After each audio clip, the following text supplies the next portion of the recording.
Well, students of class 10th, now today we are going to discuss economics third chapter, money and credit. So, what is money? Money is a medium of exchange. In many transactions in our day-to-day life, goods are bought and sold with money. A person holding money can easily exchange it for any commodity or service. Everyone prefers to receive payments in money for things they want. In a barter system, goods exchanged for goods. You have seen in the villages that some vendors are wandering in the street nearby the houses, and they sold their goods in exchange of some other goods. When goods are directly exchanged without the use of money, double coincidence of want is an essential feature. It means that when the goods are exchanged with goods, not of money, then that is a coincidence of want. Means both have needed their goods. In Hindi we can say that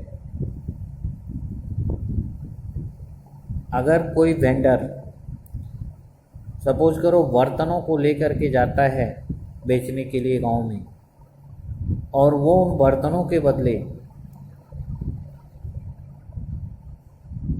धन की मांग ना करके, money की मांग ना करके किसी सामान की मांग करता है, तो इसका मतलब ये हुआ कि उस वेंडर को उस सामान की आवश्यकता है और उस ग्राहक को उन बर्तनों की आवश्यकता है. This is the coincidence. In an economy where money is used, it eliminates the need for double coincidence of want. Since money acts as an intermediate in the exchange process, it is called a medium of exchange. Now, modern forms of money. The first one is currency and second one deposits with banks. Check, loan activities of the bank. These are the forms of money. What is currency? Modern form of money includes currency like paper notes and coins are known as currency. Modern currency is not made of precious metals such as gold, silver and copper. Modern currency is without any use of its own. It is accepted as a medium of exchange because the currency is authorized by the government of the country. In India, the Reserve Bank of India issues currency notes on behalf of the central government. No other individual and organization is allowed to issue currency. The law legalizes the use of rupee as a medium of exchange that cannot be refused in any transaction. Means in any transaction, the use of rupees can't be refused. Rupee is widely accepted as a medium of exchange. Deposits with banks. The other forms in which people hold money is as deposits with banks.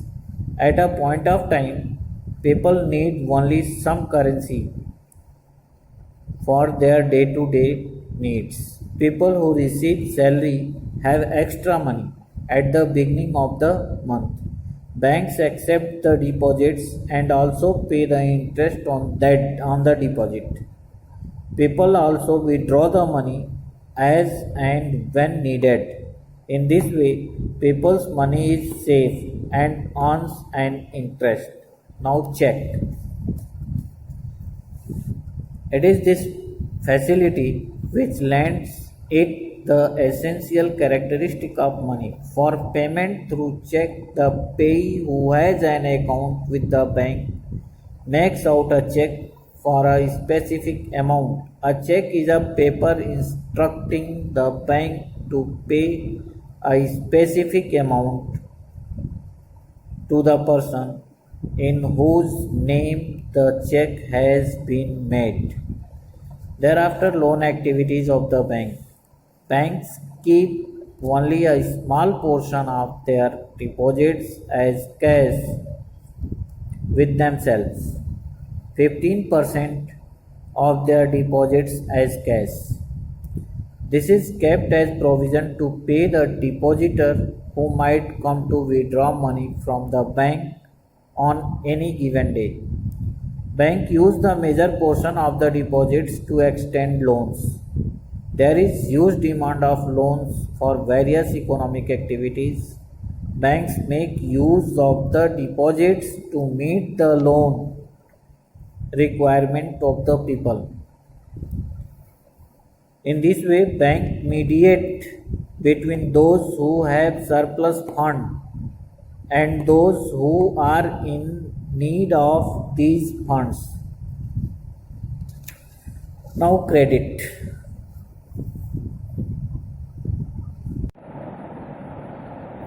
Now credit, an asset or a debt trap. Credit refers to an agreement in which the lender supplies the borrower with money, goods or service in return for the promise of future payment. Suppose a person takes loan and repays the money that he had borrowed will be an asset for him since he is able to achieve his aim and gets profit in his production, which enables him to pay back the credit. In other situation, due to unavoidable circumstances, the borrower is unable to repay his her loan.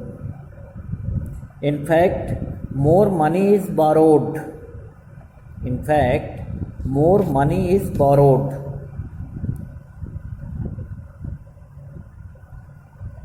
to pay back earlier loan, which may put the borrower in the debt trap.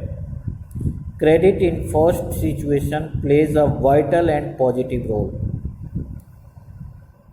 After that, what are the terms of credit? On which conditions we have to use the credit loan? Every loan agreement specifies an interest rate which the borrower must pay to the lender along with the repayment of the principal amount.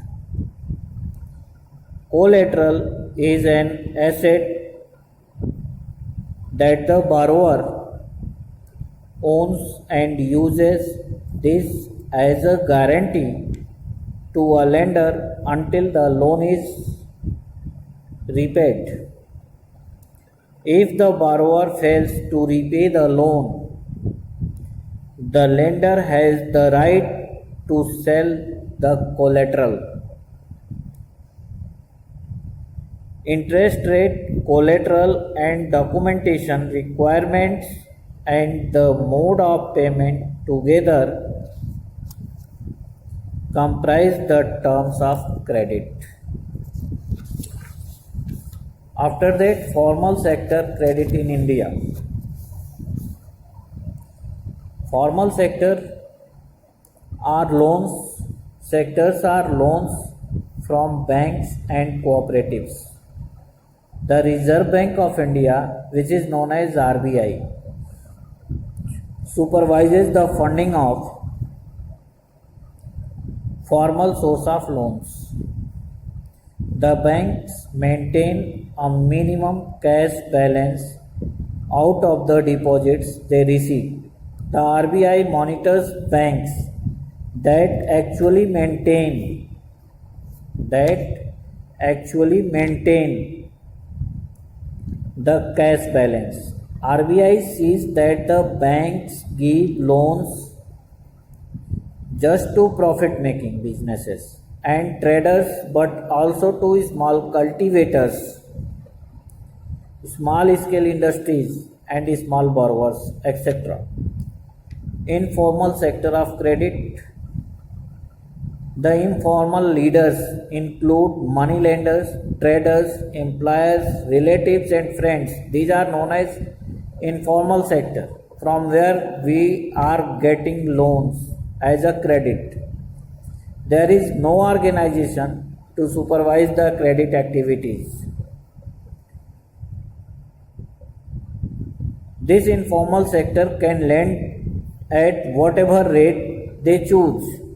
There is no decided the rate of interest. Whatever they want, they will take. No one can stop them to use unfair means to get their money back.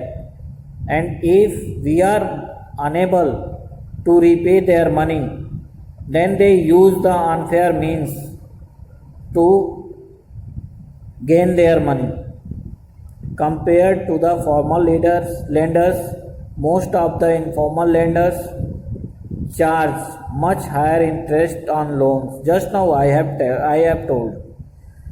The higher rates of interest could lead to debt trap. After that, formal and informal, who gets what? 85% of the loan taken by poor householders in the urban areas are from informal sources. 85% loans taken by the poor householders in the urban areas, they are taken that loan from the informal sectors.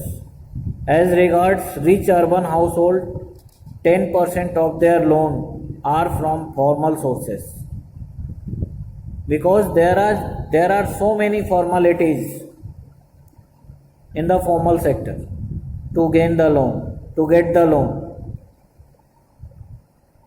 And the cultivators, poor persons or householders have not much time to fulfill the formalities in the formal sector. That's why they would move towards the informal sector to gain the loan and complete their task. The rich households are availing cheap credit from formal lenders, whereas the poor householders have to pay a heavy price for borrowing. It is necessary that banks and cooperatives increase their lending, particularly in the rural areas, so that the dependence on informal sector for credit reduces. While formal sector loans need to expand, it is also necessary that everyone receives these loans.